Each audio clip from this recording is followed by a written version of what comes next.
Bonjour, la vidéo que je vais vous présenter aujourd'hui est une vidéo sur la fonction exponentielle et en particulier sur l'étude d'une fonction comportant une exponentielle. Alors voici l'énoncé proprement dit. Donc on a une fonction f qui est définie sur R par f de x égale à 1 plus x facteur d'exponentielle x. Donc trois questions différentes. D'abord déterminer le signe de cette fonction f sur R, puis déterminer sa dérivée, et ensuite déterminer le sens de variation de f sur R. Alors, d'abord la première question, déterminer le signe de f sur R. Donc on sait que f de x s'écrit sous la forme d'un produit, 1 plus x facteur d'exponentielle x. Donc déterminer son signe, ça veut dire déterminer le signe de chacun de ces facteurs. Alors le premier, 1 plus x, on va essayer de voir quand est-ce qu'il est positif. Donc on peut le faire sous la forme d'une inéquation. Donc à quelle condition 1 plus x est strictement positif? À condition que x soit plus grand que moins 1. Ensuite, exponentielle x. Quel est son signe? Eh bien, par une des propriétés du cours, on sait que exponentielle x est strictement positif, et ça, quelle que soit la valeur de x. Donc, ça veut dire que pour n'importe quel nombre, son exponentielle sera positif. Alors maintenant qu'on a ça, on va pouvoir en fait créer un tableau de signes avec ces deux facteurs, donc les signes de ces deux facteurs, et puis ensuite le signe du produit. Donc le signe des deux facteurs, on sait que x plus 1 est positif si x est supérieur à moins 1, donc négatif bien entendu si c'est plus petit.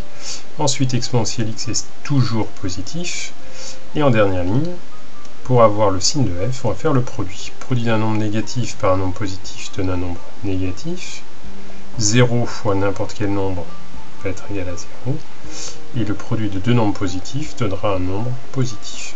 Donc finalement, la fonction f est négative quand x est plus petit que moins 1, égale à 0 quand x est égal à moins 1, et est positive pour x compris entre moins 1 et plus infini.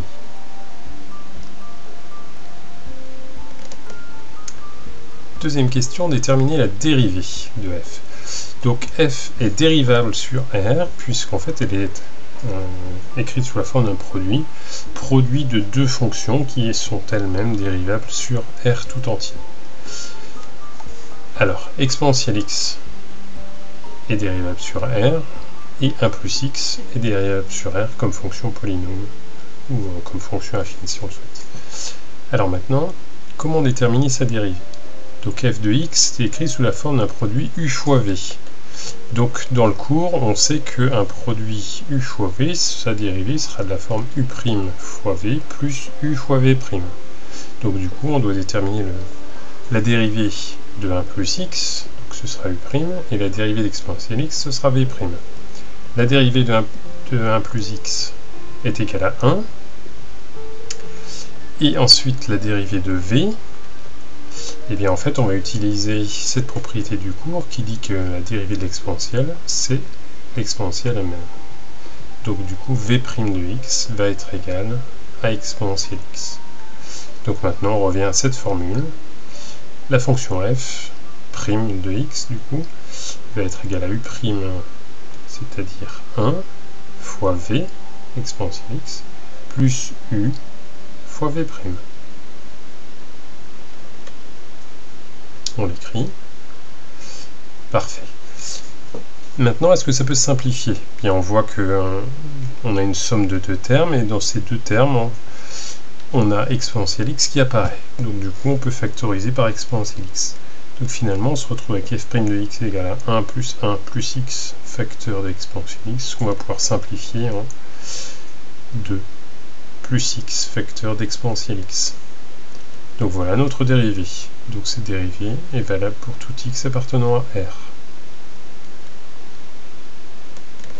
Troisième question, déterminer le sens de variation de f. Alors pour ça, maintenant vous en avez l'habitude, il s'agit d'étudier le signe de la fonction dérivée et d'utiliser le théorème fondamental de la dérivation. Donc dans un premier temps, on s'intéresse au signe de cette dérivée pour construire le tableau de variation.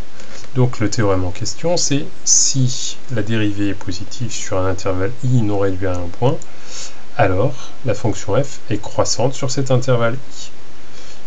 De la même manière, si f' est négative sur un intervalle i non réduit à un point, alors cette fonction f va être décroissante sur cet intervalle. Alors, quel est le signe de cette dérivée? Donc, je vous rappelle, f' de x est égal à 2 plus x facteur de exponentielle x. On a vu tout à l'heure comment étudier le signe de f de x. Alors là, du coup, on va s'intéresser à f' de x, et donc en particulier au premier de ces facteurs, 2 plus x. Donc 2 plus x est positif si et seulement si x est plus grand que moins 2. Et la deuxième partie, exponentielle x, on l'a vu tout à l'heure, on sait qu'exponentielle x est positif pour tout x. Donc du coup, le produit de 2 plus x par exponentielle x va être positif si x est supérieur à moins 2, et donc négatif si x est inférieur à moins 2. Donc du coup, ça y est, on a la base de notre tableau de variation. Donc on le construit avec 3 lignes, une ligne pour x, une ligne pour le signe de f' de x, et une ligne pour les variations de f. Donc voilà. On sait donc que c'est négatif quand x est compris entre moins infini et moins 2, égal à 0 si x est égal à moins 2, et positif si x est supérieur à moins 2. Donc notre théorème, on l'utilise maintenant. Donc on a notre fonction dérivée qui est négative sur cet intervalle, donc du coup la fonction f va être décroissante sur cet intervalle. La fonction dérivée est positive sur cet intervalle entre moins 2 et plus l'infini, donc la fonction f est croissante. Et pour terminer notre tableau de variation, en fait on peut indiquer les valeurs ici au début, donc en moins l'infini, la valeur qu'on peut obtenir ici, et puis la valeur en plus l'infini.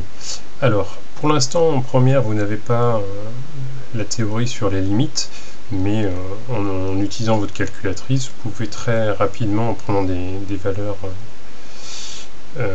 très petites, donc de l'ordre de moins 100 ou moins 1000, vous pouvez vous rendre compte de vers quelle valeur peut tendre cette limite. Donc ici, en faisant plusieurs calculs, on voit qu'on peut tomber sur 0. Pour ce nombre-là, donc en fait, il s'agit de déterminer l'image de moins 2 pour la fonction f. Donc du coup, ça veut dire qu'on remplace ici, dans cette fonction, tous les x par moins 2. Donc 1 plus moins 2, ça donne donc moins 1, exponentielle de moins 2, ce que j'ai noté ici. Et ensuite, en plus l'infini, donc 1 plus x va être de plus en plus grand quand x tend vers plus l'infini. Exponentielle x croît aussi vers plus l'infini, donc le produit de deux nombres très grands va donner un nombre très grand bien évidemment. Donc du coup on note plus l'infini. Et dernier élément que je rajouterai dans ce tableau de variation, c'est ce qu'on a utilisé en fait dans la première question, quand on a trouvé le signe de f. On a vu que f était positif quand x était plus grand que moins 1. Donc du coup, ce moins 1 en fait pourrait apparaître dans ce tableau de variation, et donc du coup je vais le rajouter ici, moins 1, et du coup son image, ce sera 0, puisqu'en fait on avait dit que ça changeait de signe en moins 1. C'était positif quand x était plus grand que moins 1, et c'était négatif quand x était plus petit que moins 1. Ce qui d'ailleurs nous permet de confirmer que la limite ici sera égale à 0.